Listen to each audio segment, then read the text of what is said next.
Goku and Vegeta's climactic fight in the Saiyan Saga is one of the most iconic in the Dragon Ball franchise. The power and abilities on display were only matched by the sheer intensity of the fighters themselves. During the battle, Goku used his Kaioken to take the fight to Vegeta and nearly had him beaten at multiple points. However, this all changed when Vegeta transformed into his Great Ape Orozaru form. With his overwhelming power, he was able to turn the tables and defeat Goku. Of course, Vegeta was eventually defeated as well, and both Saiyans lived to fight another day. Little did they know that their clash would set in motion a chain of events that would change their universe forever. However, what if these events happened a little differently? What if Vegeta killed Goku during their fight? Well, in this video, I'm going to discuss that. Hey guys, it's Mike here, and before the video begins, I want to tell you all about my second channel, Laughingstock Cinema. On there, I discuss movies and live-action TV shows in reviews, theory videos, and discussions. So if you're interested in hearing me discuss these topics, then make sure to subscribe to Laughingstock Cinema and enable notifications, so that you can see all of my videos and community posts right away when they come out. Now let's get back to the video.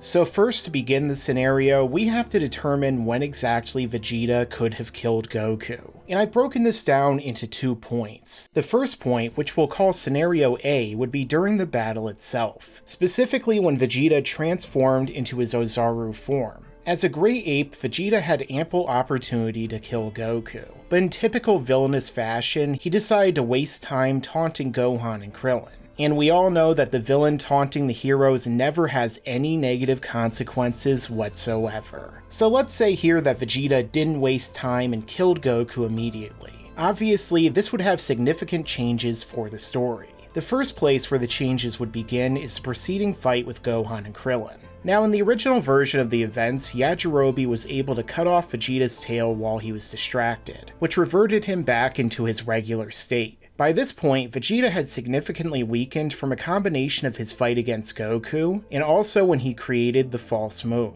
This weakened him enough to where Gohan could hold him off while Goku gave Krillin the remaining energy of the Spirit Bomb. However, in this scenario, Goku would be dead and unable to grant Krillin this power, so it's likely that Krillin would join the fight, tag teaming with Gohan. Regardless, Vegeta's power would still overwhelm them. This is where the false moon once again comes in, as in the original story, Gohan looked up at the moon and transformed into an Ozaru, which allowed him to overpower Vegeta. Next, Vegeta would cut off Gohan's tail, but Gohan fell on top of him in the process, defeating him. Of course, this happened after Vegeta was hit with the remaining energy of the Spirit Bomb, so there's a question of whether or not he would have been as damaged by this impact. However, during the fight, Goku lost most of the energy for the attack, and Vegeta was already running low on fumes before he was hit with it. So for the purposes of this scenario, we'll just say that Vegeta still loses and move on from there. Now, after his defeat, Vegeta attempted to escape, which was stopped by Krillin, who was armed with Yajirobe's sword. However, before he could land the killing blow, Goku stopped him, asking him to spare Vegeta's life so that they could fight again someday. But here, Goku wouldn't be around to stop Krillin, so he would no doubt kill Vegeta if given the chance. However, it's equally possible here that Krillin was knocked out while teaming with Gohan, especially if he had to fight him in close combat. But that's addressed by the other point in the story where Goku could have died, which is by succumbing to his wounds after the fight. In this version, which we'll call Scenario B, Goku would have survived long enough to tell Krillin to spare Vegeta. However, due to his internal injuries and with no Senzu beans left, he would die soon after. Either way, this would mean that Vegeta lives to fight another day. Getting into the Frieza arc, things would play out relatively the same at first. The reason being that Goku was sidelined and recovering, while Gohan, Krillin, and Bulma traveled to planet Namek in order to wish everyone back. However, this time, Goku would be on the list of those to wish back, because he had already been brought back once with the Earth's Dragon Balls. Vegeta would also go to Namek in an effort to steal their Dragon Balls and wish for immortality. Shortly after this, Gohan and Krillin would encounter Frieza and his men, as they rushed in to save Dende and the other Namekians from them. At the same time, Vegeta was fighting Kui, Dodoria, and Zarbon. However, the entire subplot of Goku recovering and training under 100 times gravity on his way to the planet would never happen. With that being said, I suspect that Goku would still find a way to train in the afterlife, specifically with King Kai. He wouldn't be alone either, as Yamcha, Tien, Chaozu, and Piccolo would be there with him. Maybe they would even travel there together, having a race to see who gets there first. Although realistically it would be a race for second place for the others. Now this raises the question of, would Goku become as powerful here as he did with the use of the gravity chamber? After all, King Kai's planet only has 10 times gravity. The fighters who Goku would be training with would also be weaker than him. So from that perspective, he might not. However, King Kai is a master who Goku continued to train under for many years after this point, even after training in the hyperbolic time chamber and achieving his Super Saiyan forms. So perhaps he would present Goku with a more advanced routine for greater gains. Plus, when we consider how powerful Piccolo was presented after he arrived on planet Namek, I'm not ruling it out. After all, the boosts were pretty ridiculous in this arc, which I referenced in my video, Did Frieza Ruin Power Scaling?, which you can check out on my channel. Nonetheless, all of this is irrelevant if the others aren't alive long enough to wish him back, and the biggest threats of their lives had yet to come, as the Ginyu Force would soon arrive.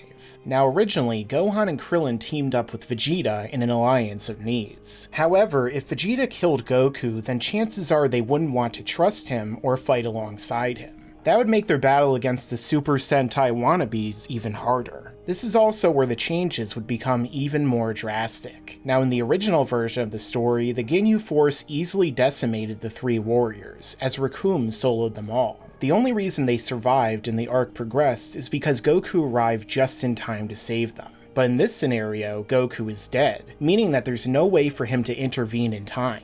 There would also be no Senzu beans available to heal their injuries, since Goku brought them with him from Earth. As a result, all of our protagonists would be defeated and killed. But even if we entertain the idea that they somehow found a way past the Ginyu Force and were able to wish Goku back, he would be significantly weaker without the Zenkai boost he received after his fight against Ginyu. Especially if we factor in my active threat Zenkai theory I discussed in my video, What if Dende healed Goku on Namek? So if he encountered Frieza, he would be easily defeated, being killed for the third time, which would be even more than Krillin at that point. Maybe we should do a Goku-owned count. But the story wouldn't stop here, because with no one to defeat Frieza, he would no doubt try to use the Namekian Dragon Balls to wish for immortality. However, I'm not too sure this would happen, since in the original version of the events, the Grand Elder Guru was already close to death, and it's unlikely that Frieza could make someone talk before he died. Especially since he didn't seem to have one of those mind control helmets that Moro used in the Dragon Ball Super manga. So the Namekian Dragon Balls would become inert. Despite this failing, Frieza would still remain the tyrant of the universe. Over the following years, his armies would remain strong under his leadership, rather than fracturing like in Resurrection F. They would sweep throughout the universe, conquering various planets. Although I suspect that Frieza would have destroyed Namek first out of frustration,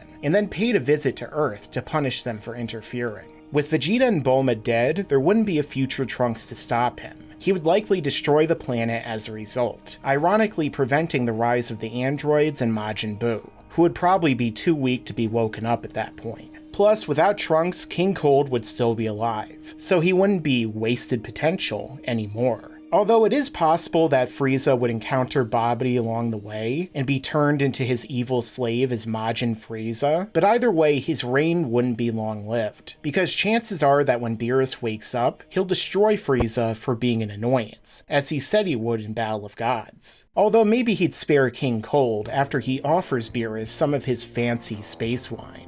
However, the timeline would grow even darker after this point, because without Goku to befriend Beerus and Zeno, there would be no Tournament of Power. This means that Universe 7 and the other 7 universes with low mortal levels would be erased from existence. And with that, our story ends. So in conclusion, if Vegeta defeated Goku during the Saiyan Saga, this would result in a negative outcome for Universe 7 and the multiverse as a whole. It just goes to show you how any significant change in the Dragon Ball story can result in a drastically different outcome. often leading to a much darker story as a result. So this has been What If Vegeta Killed Goku in the Saiyan Saga? Let me know your own thoughts down below in the comments. If you're new to this channel, then don't forget to subscribe and enable notifications so that you can see all of my videos right away when they come out. Don't forget to check out Laughingstock Cinema in the end screen and the description, and make sure to stick around because there's a lot more to come in the future. Yeah, and you better subscribe.